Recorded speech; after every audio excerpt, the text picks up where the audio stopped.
They told you 2026 was the affordability comeback. It's not. Here's the thing. Even with CNN and Redfin hinting at stabilization and more inventory, new projects are still dying on the launchpad. Why? 3 hidden costs. Rates that hang above 6% and keep financing brutal. A construction labor market that's tight and pricey. And one policy twist almost nobody's ready for. The kinds that promise speed, then collide with real-world permitting, insurance, and local resistance. Stay here and I'll map the trap, city by city, so you don't get fooled by a national headline that won't lower your rent. Before we move on, please take a moment to subscribe to the channel and like the video. Pending home sales rose 2% in October month to month, according to the realtors. That's a beat. The street was looking for a slight drop. Mortgage rates rose sharply in October, starting near 6% and ending near 7%. This count is based on signed contracts, so people out shopping during the month and inking contracts on a home. Sales were up 5.4% compared with October of last year, and this is the highest level on the index since March. So why are developers slamming the brakes when cities brag about more listings than last year? Because listings don't fund concrete. Deals live or die on a math sheet, and the math just flipped against you.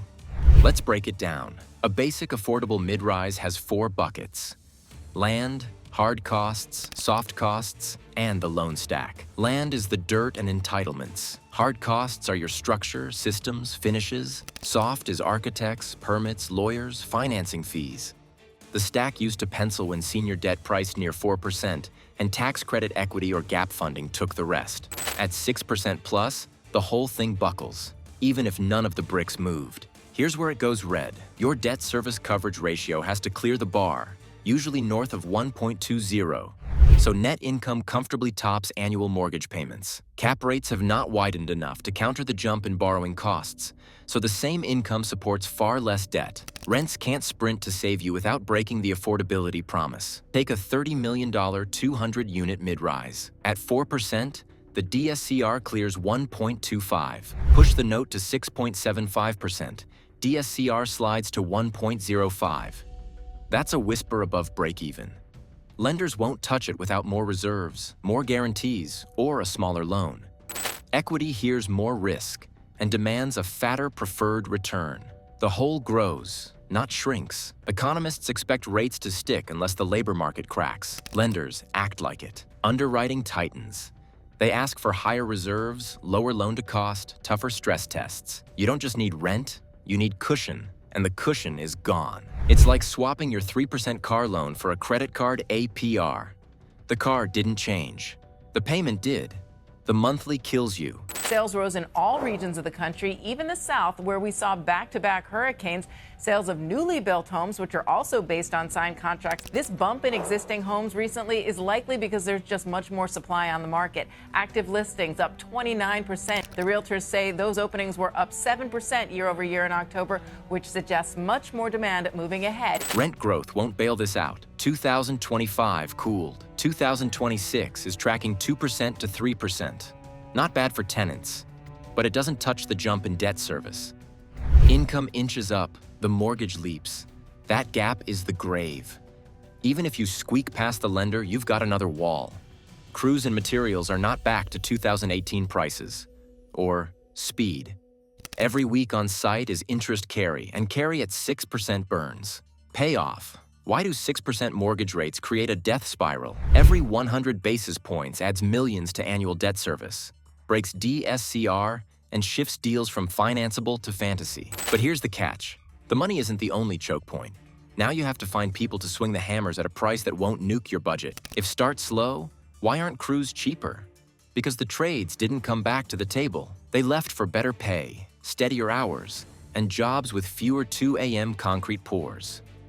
And the ones who stayed got older while the apprentice pipeline thinned. That's why bids still come in hot. Here's the thing. The labor pool is tight. Fewer young workers enter the trades. Immigration bottlenecks cap supply, and mega infrastructure and energy builds vacuum up electricians, iron workers, and heavy equipment operators. Those jobs pay more, last longer, and don't get value engineered out. Residential developers can't outbid that and still call it affordable. Pay your mortgage, and there's some forbearance there, but the big issue is on the city revenues and the workforce and the entire economy in New York. Now, this is especially bad news for New York since July and August are usually the strongest month for rentals as families prepare to go to school.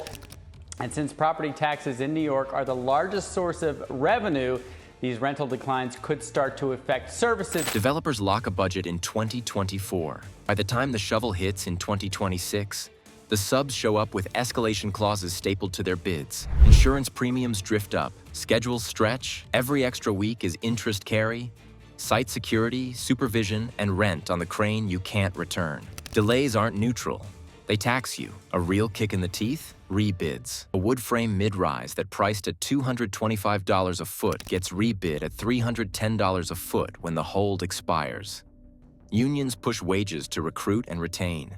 Non-union crews chase the same pool and bump rates to keep talent from walking across the street. Then you're paying overtime just to keep pace with inspections that show up late and pile on rework. About half of all apartments in Manhattan are owned by small business owners, and without the rent, they may be unable to pay their workers and property taxes. For these small business owners, especially if you have fewer tenants, it becomes obviously harder to pay your mortgage. Landlords are now offering an average of 1.7 months of free rent just to get tenants. Now, look at the trend lines. Specialty trades keep outrunning CPI through 2026, especially electrical and HVAC. Productivity doesn't save you because constraints stack up. Limited crews, sequencing choke points, and components that still come with lead time roulette. You can hire more bodies and still not get more finished units per day if the bottleneck is a switchgear that's back-ordered 6 weeks. It's like planning a road trip where the gas price changes every hour and your car burns more fuel when it idles in traffic. The longer you wait, the more you pay, and the destination doesn't get closer. Costs don't stop at payroll. Builders' risk and liability premiums rise hardest on the coasts and in wildfire corridors. Deductibles creep up. Municipal inspection teams are understaffed. So your schedule becomes a suggestion. That dead time sits right on your balance sheet. And here's the quiet twist. Policy reforms promise faster approvals, but they run straight into permitting queues, NIMBY appeals, and fresh insurance and tax burdens. Time stretches, budgets bleed. Payoff. How does the labor shortage blow up budgets by 40%? Stacked wage inflation, schedule risk, and insurance turn every month of construction into a budget shredder. So, money is tight and crews are pricier, but you're not ready for the policy wildcard that makes lenders walk and spreadsheets cry. Well, Rick, pending home sales in October rose 1.9% from September. That's a nice beat. The street was actually looking for flat, out shopping in October and inking deals when mortgage rates were falling from their recent highs. So that drop may have helped push demand. It's gained on a monthly basis in all regions except the West, where they dropped a bit. The West is, of course, the priciest region in the country. So streamlined approvals on paper, 50-year mortgages in headlines. Sounds pro-housing, right? So why isn't every skyline a forest of cranes? Here's the catch. The promise is speed, fast-track permits, buy-right density, and shiny build more incentives. Then you hit the ground and run into zoning knife fights, environmental reviews that stretch past a fiscal year, and appeals that turn a 6-month timeline into a 2-year holding pattern. The math hates dead time. Lenders hate it more. The quiet killer isn't the press release. It's the risk transfer. Carriers pull back or triple premiums where storms, fires, or floods are part of the weather report. Municipal budgets run thin, so taxes and assessments move up to fill holes. That risk doesn't disappear. It lands on the pro forma, then on the loan committee's desk. Take a coastal infill. The lender wants full replacement cost. The broker comes back with quotes up 80% plus a higher deductible. Coverage clears the technical box, but the NOI falls through the floor. Inland isn't immune. Finish a project and the assessor resets the value. Your property tax bill jumps and shaves your coverage cushion down to noise. Rental demand into 2026 stays real because owning remains out of reach for a lot of people. Rents do move, but the projected 2% to 3% bump won't armor a deal against insurance whiplash and tax volatility. Expense lines move like a sports car. Income crawls like traffic. Streamlining says go. Local resistance says not so fast. Appeals hit. Reviews reopen. Time kills returns. And even when zoning wins, your capital stack can still choke because LIHTC/QAP allocations and bond caps are oversubscribed.